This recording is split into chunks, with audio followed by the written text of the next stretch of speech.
La parole est à Monsieur Maxime Minot. Merci, Monsieur le Président. Monsieur le Premier ministre, au terme de l'article 12 de la Déclaration des droits de l'homme et du citoyen, seule la force, juste et consciente de sa mission, permet de faire reculer la loi du plus fort. Les scènes de guérilla urbaine à Dijon et pas que, ces derniers jours, nous le rappellent avec force. Un texte qu'il faut rappeler à tous ceux qui, aujourd'hui, nous tendent le piège du communautarisme et d'une nation morcelée, divisée et donc affaiblie. Un texte qu'il nous faut aussi rappeler à ceux, y compris dans cet hémicycle, qui montrent une complaisance coupable ou qui pratiquent à l'envi la politique de l'excuse à l'égard de ceux qui, au passé parfois douteux, accablent nos forces de l'ordre. Oui, il nous faut soutenir nos forces de l'ordre, car il n'y a pas de liberté sans sécurité, de même que la République ne peut exister sans ordre public. Oui, il nous faut soutenir nos forces de l'ordre, ces héros du quotidien qui font un travail difficile dans des conditions souvent extrêmes. Oui, il nous faut soutenir nos forces de l'ordre en ne prenant pas des décisions guidées par l'émotion d'une infime minorité de l'opinion publique.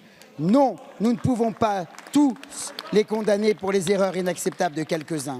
Non, nous ne pouvons pas accepter qu'ils soient méprisés, stigmatisés et violentés, alors que les provocations sont renforcées par une capitulation morale au plus haut sommet de l'État, conduisant à une rupture consumée entre le ministre de l'Intérieur et les forces de l'ordre.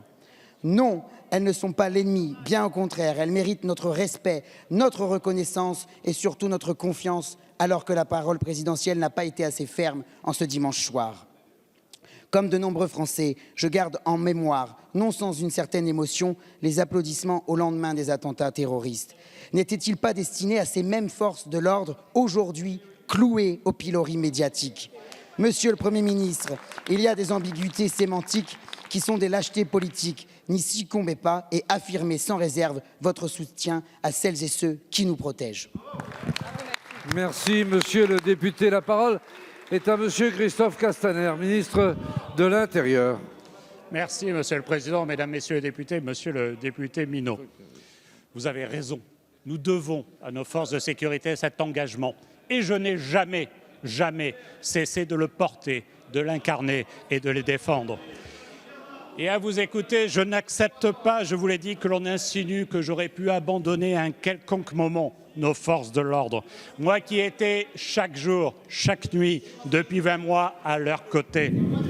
Moi, je n'ai jamais eu de complaisance, Mesdames, Messieurs les députés, pour ceux qui tentaient d'incendier une préfecture et minimiser les violences dont étaient victimes les forces de l'ordre.